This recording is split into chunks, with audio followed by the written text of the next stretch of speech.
આપણે જે વસ્તુને પ્રાપ્ત કરવાનો વિચાર કરીએ તો સ્વતઃ એને તે તરફે આપણું ચિત્ત, આપણી વૃત્તિ બધું એને તે તરફ જવાની છે. સીધી વાત. લૌકિકને અંદર પણ જે વસ્તુ આપણે પ્રાપ્ત કરવાનો પ્રયત્ન કરીએ, મહેનત કરીએ, તે બાજુ આપણું મન, બુદ્ધિ બધું એને તે બાજુ લગાવવું પડે તો મળે, નકર ના મળે.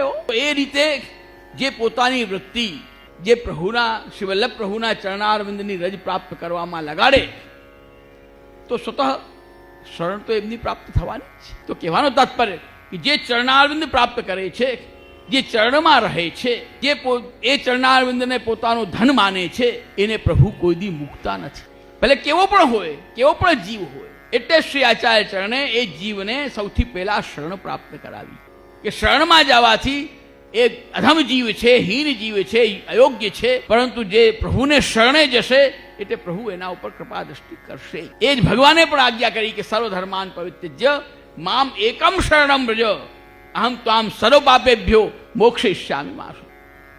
મને મારી શરણ તું પ્રાપ્ત કર, પછી તારે કાંઈ કરવાની આવશ્યકતા નથી. અને ત્યાં એ બતાવ્યું છે કે જીવનું શરણ પ્રાપ્ત કરવું જ એનો કર્તવ્ય છે, બીજું કોઈ પણ કર્તવ્ય છે.